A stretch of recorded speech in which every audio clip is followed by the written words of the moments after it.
Assalamualaikum warahmatullahi wabarakatuh. Halo semuanya, perkenalkan nama saya Farah Fadila Ridana dan saya di sini untuk menyelesaikan tugas pertemuan ke-7 basis data, yaitu tentang praktikum.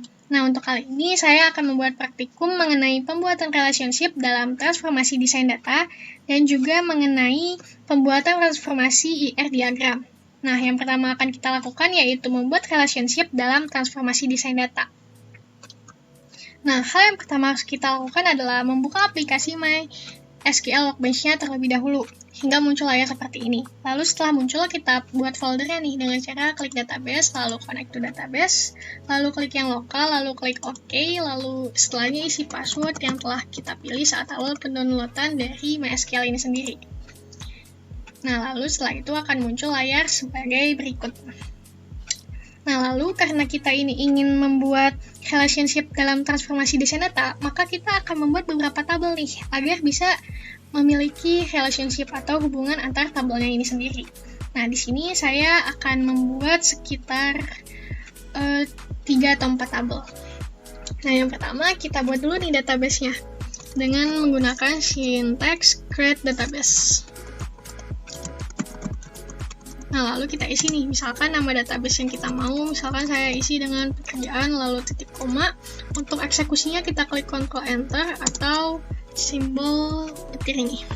Nah, lalu tanda centang ini menandakan bahwa database ini yang untuk pekerjaan itu sudah dibuat. Nah, buktinya nih di skema sini, ini tuh isinya tuh database semua. Kita klik icon refresh. Nah, udah muncul nih. Nah, lalu untuk bisa menggunakan database ini dengan mudah, kita gunakan syntax use pekerjaan. Nah, lalu titik koma. Nah, sudah terbuat nih. Lalu karena untuk pembuatan tabel ini pengetikannya cukup rumit, saya sebelumnya sudah mengetik nih. Nah, kita buat tabel pegawainya. Untuk setiap pekerjaan kan dia pasti memiliki pegawai. Untuk yang paling sederhananya. Lalu di pegawai ini dia tuh pasti memiliki ID pegawai, lalu nama, lalu ID jabatannya, lalu ID departemennya si pegawainya. Lalu kita pilih nih, yang paling unik tuh pasti ID pegawainya, karena itu yang membedakan pegawai yang satu dengan pegawai yang lain. Maka kita jadikan ID pegawainya ini sebagai primary key. Nah, lalu sedangkan indeks ini untuk mempercepat proses datanya ini sendiri. Lalu kita klik Ctrl Enter. Nah, ini sudah terbuat. Lalu untuk pengecekannya ini dengan menggunakan syntax select tanda bintang from. Nah, lalu pegawai. Tabelnya kita tulis lalu titik koma Ctrl Enter. Nah, sudah bisa ya. Lalu setelah itu kita buat nih tabel kedua nih yang ada hubungannya dengan pegawai itu apa? Pastinya itu adalah jabatan. Nah, lalu kita buat jabatannya. Nah, jabatan itu pasti memiliki ID jabatannya, karena dia membedakan jabatan yang satu dengan jabatan yang lain. Lalu juga nama jabatannya nih, bisa pegawai biasa, lalu kasir, atau apa gitu. Atau juga manajer, atau juga resepsionis, dan lain sebagainya. Lalu kita klik Ctrl Enter. Lalu untuk membuktikannya dengan cara select from juga seperti sebelumnya.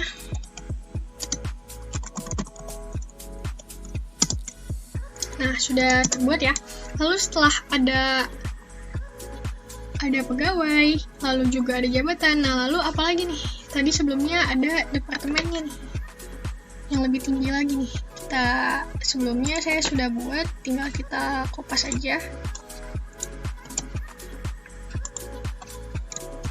Nah, ini sudah terbuat. Nah, kalau departemen, dia pasti kayak memiliki ID departemennya nih, kayak bedain departemen satu dengan departemen yang lain. Misalkan, ini bidangnya di departemen kesehatan, lalu juga ada departemen makanan, dan lain sebagainya. Untuk perusahaan-perusahaan besar biasanya suka ada nih, kontrol. Lalu kita pilih primary key-nya tuh, yang pasti itu ID-nya. Lalu di jabatannya juga kita pilih primary key-nya ini adalah ID-nya. Lalu Ctrl Enter. Lalu untuk pengecekan, kita pakai select from departemen. Lalu kita klik Ctrl Enter. Nah, sudah bisa. Lalu setelahnya nih kita nih pakai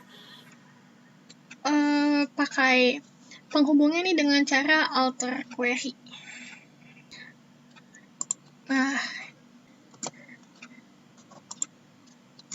Nah, di sini bisa kita lihat bahwa alter table ini untuk mengalterkan tabelnya, lalu kita buat yang sebelumnya ID jabatan ini menjadi primary key di jabatan, kita buat dia menjadi foreign key nih untuk di tabel pegawainya.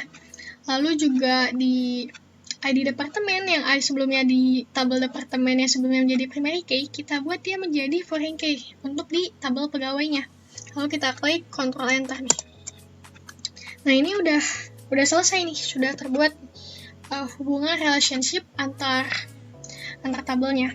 Lalu untuk biar terbukti bahwa ini sudah benar-benar terbuat, itu dengan cara kita klik icon yang rumah ini, lalu kita klik yang kayak seperti diagram, lalu setelah itu kita klik yang seperti tanda lebih besar, lalu create ER from database, kita klik next aja, lalu isi password yang awal pendownloadan. Next, lalu karena kita pakai database pekerjaan, maka kita selectnya tuh kita pilih yang pekerjaan, lalu next, lalu execute, kita tunggu sebentar. Nah, lalu finish. Nah, ini udah terbuat nih. Di sini bisa terlihat nih. Nah, karena di departemen ini dia memiliki primary key, pegawai juga dia memiliki primary key, lalu jabatan juga dia memiliki primary key, maka dia itu pakai garisnya putus-putus karena mereka ini memiliki primary key. Nah, lalu karena hubungannya ini yang sebelumnya kita jadikan departemen ini, ID departemen ini sebagai foreign key di pegawai, maka dia akan muncul nih, dia menjadi foreign key di sini. Di jabatannya juga dia muncul di sini. Lalu ini relationship-nya, kita bisa lihat bahwa ini adalah one to many, lalu one to many juga nih yang departemen ke pegawai, lalu jabatan ke pegawai juga sama. Yang di sini berarti one to many itu adalah satu pegawai hanya bisa memiliki satu jabatan dan satu departemen saja. Nah, lalu selanjutnya kita akan membuat transformasi dalam ER diagram. Nah, pertama kan kita buka dulu nih MySQL Workbench-nya. Nah, lalu setelah itu kita klik File, lalu New Model. Lalu setelah itu kan kita ubah nih nama MyDB-nya. Jangan klik 2 kali. Misalkan saya ubah MyDB-nya karena kita ingin membuat hubungan. Misalkan saya pilih itu SMA ya, karena SMA tuh memiliki banyak relationship nih, kayak di gurunya, lalu di siswanya, lalu di mata pelajarannya, lalu juga di jadwalnya. Kalau kita klik silang, setelah untuk membuat transformasi, kita harus membuat relationship-nya terlebih dahulu, dan untuk membuat relationship, kita harus membuat tabel. Nah, maka kita add table. Nah, misalkan tabel pertama saya kasih nama siswa. Nah, lalu misalkan untuk setiap siswa itu pasti memiliki yang namanya NIS, yaitu nomor induk siswa di setiap sekolah. Lalu not null, lalu PK. Lalu setelah itu kita pilih, setelah itu pasti dia memiliki nama siswa gitu. Lalu kita pilih not null juga. Nah, lalu setelah itu dia juga pasti memiliki jurusan nih, karena untuk di SMA tuh kan ada 3 jurusan ya, kayak IPA, kayak MIPA, IPS, dan untuk beberapa sekolah tertentu memiliki jurusan bahasa. Lalu kita not null juga. Nah, lalu ini saya rasa sudah cukup ya.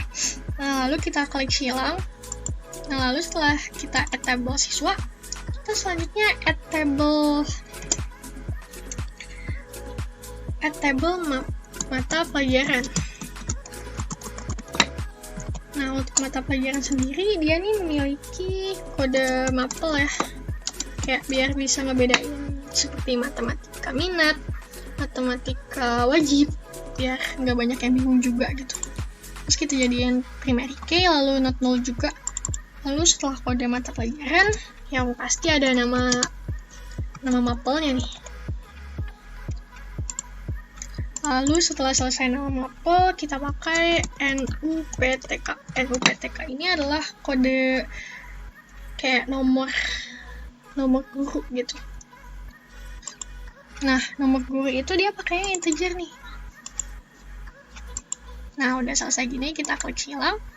Lalu setelah selesai mata pelajaran, kita buat, karena sebelumnya ada NUPTK, maka kita buat tabel guru.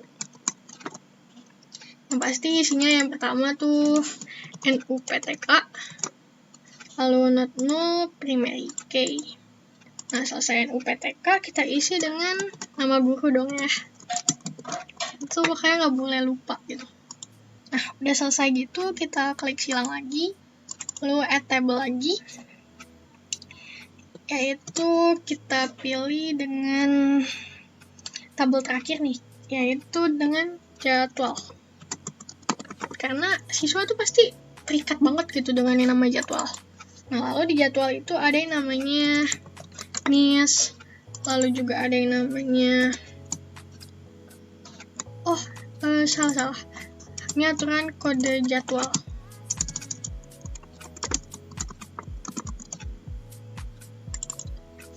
Nah, lalu baru pakai NIS nih, karena ini yang jadi penghubung dia dengan tabel yang lainnya. Lalu juga ada kode mapel, dan pakai ruangan juga.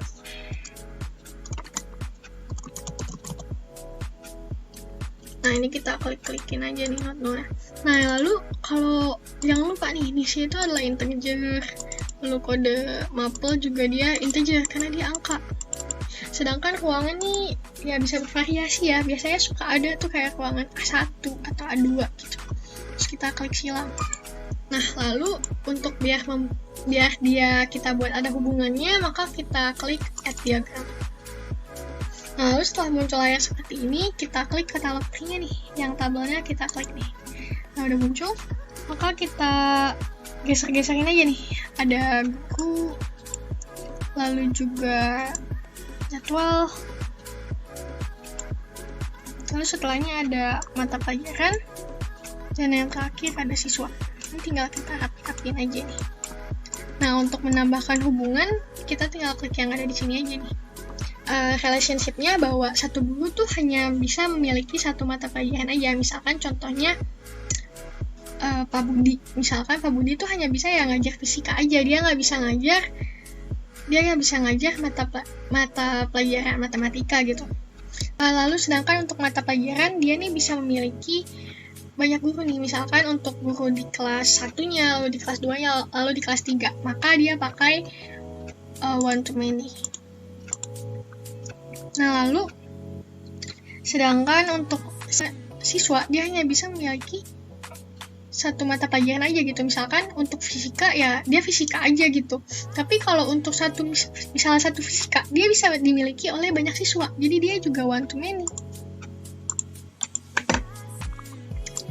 Nah, lalu untuk jadwal. Nah, jadwal sendiri ini dia nih memiliki, siswa ini dapat memiliki satu jadwal, tapi jadwal ini bisa dimiliki banyak siswa. Jadi ini tuh one to many juga ya. Nah, lalu kenapa ini titik-titik? Kenapa kita nggak pakai garis lurus? Karena dia ini memiliki foreign key. Nah, makanya dia nggak bisa pakai garis lurus gitu. Karena kalau garis lurus itu tandanya dia tuh numpang gitu untuk bisa berdiri gitu. Nah, sekian itu saja yang dapat saya sampaikan. Lebih kurangnya mohon maaf. Wassalamualaikum warahmatullahi wabarakatuh. Terima kasih semuanya.